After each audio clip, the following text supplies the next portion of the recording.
Artis Zaskia Atia Meka pernah bersumpah jelang syuting berakhir. Kini, sutradara Hanung Bramantyo jadi suaminya. Sebelum menikah, Zaskia dan Hanung mengaku mereka sempat saling tidak suka. Namun pada akhirnya, hal tersebut berubah menjadi cinta. Hanung mengaku, saat pertama kali, ia bersama kru film tidak menyukai Zaskia. Hanung merasa Zaskia mengambil peran di film tersebut terkesan agak memaksa. Di hari terakhir syuting, Zaskia ingin menyelesaikan suasana tidak nyaman tersebut. Ia pun lalu mengajak Hanung bicara. "Aku bilang sama Mas Hanung, kamu ada masalah apa sama saya?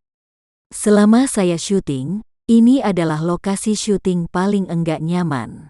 Kalian semua membuat suasana enggak enak, dan saya enggak tahu masalahnya apa," tutur Zaskia menjelaskan. Pertanyaan Zaskia yang berani membuat Hanung merasa hormat. Ia tak mengira bakal ditodong pertanyaan oleh orang yang waktu itu dibencinya.